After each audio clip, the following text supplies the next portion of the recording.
Hola, el día de hoy les traigo un video diferente, un formato nuevo en el que les voy a compartir las noticias más importantes de la semana relacionadas a las inversiones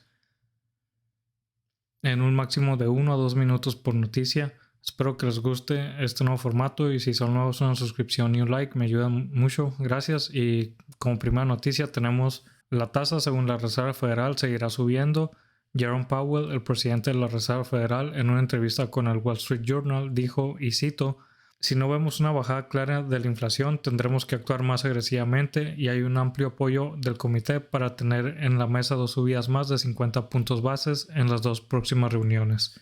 También mencionó la incertidumbre de las situaciones con Ucrania y China, y es interesante una postura tan a favor de las subidas de la tasa considerando los reacios que fueron en empezar a subirlas en un inicio. Relacionado con eso, Gerardo Esquivel, subgobernador del Banco de México, dijo: en el banco estamos ocupados haciendo nuestro trabajo, considerando, entendiendo que es un factor global que no es fácil de controlar e incidir en él. También mencionó que verán qué efecto tendrá el paquete contra la inflación y carestía. Spoiler, tendrá ser un efecto casi nulo y se prevé que la inflación no se controle hasta 2024. En otras palabras, el Banco de México también va a seguir subiendo la tasa junto con la Reserva Federal, como era de esperarse. Como tercera noticia tenemos que Fitch Ratings ratifica la calificación soberana de México en BBB negativa con perspectiva estable.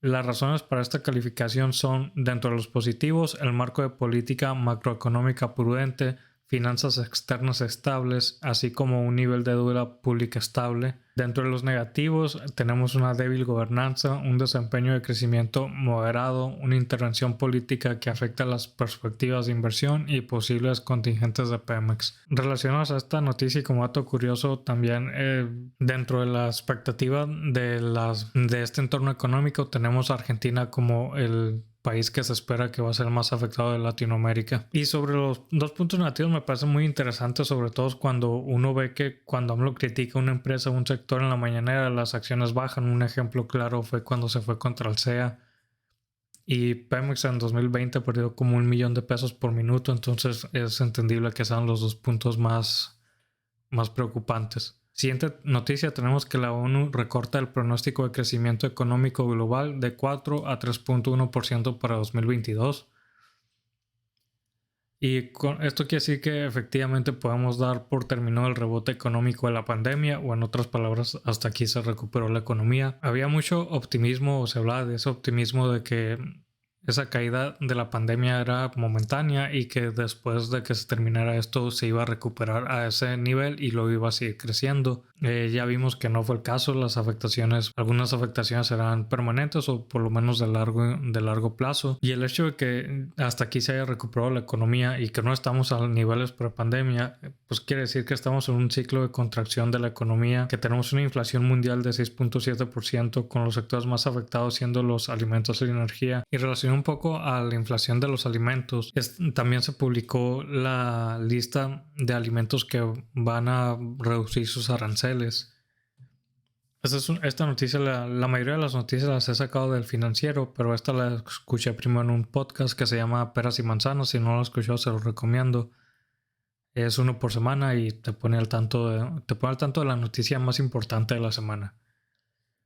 Ellos mencionaban que era una idea interesante y que ojalá y este fuera el detonante para eliminar o reducir ya permanentemente los aranceles, sobre todo cuando tenemos alimentos que tienen el 90% de arancel. Y el arancel, bueno, sin meternos ya en mucha discusión, pues sabemos que le afecta más que nada al consumidor. Es para proteger a los productores, pues termina pagándolo el consumidor. Ya por último les quería compartir que el estímulo del IEPS continúa siendo del 100% la próxima semana. La última cifra de la deuda externa es que se incrementó en 17.9 miles de millones de dólares en lo que da el sexenio. Y esta gráfica que me pareció muy interesante que les quería mostrar es que solamente el 40% de los mexicanos tienen una cuenta de ahorro para el retiro, y pues vemos una distribución muy desigual donde el norte más que nada está mucho mejor que comparado con el sur. De hecho, el punto más bajo del sur solamente tiene el 29%, que es la mitad de lo que tiene el noroeste, que es el 58%. Y francamente, incluso en el punto más alto del país, que es el 58%, se me sigue haciendo bajo. Eso sería todo por el video. Espero que les haya gustado. Y el próximo video va a ser la segunda parte sobre Ray Dalio. Creo que va a ser más relevante que en otros momentos, ya que su portafolio está previsto para situaciones o para entornos económicos difíciles.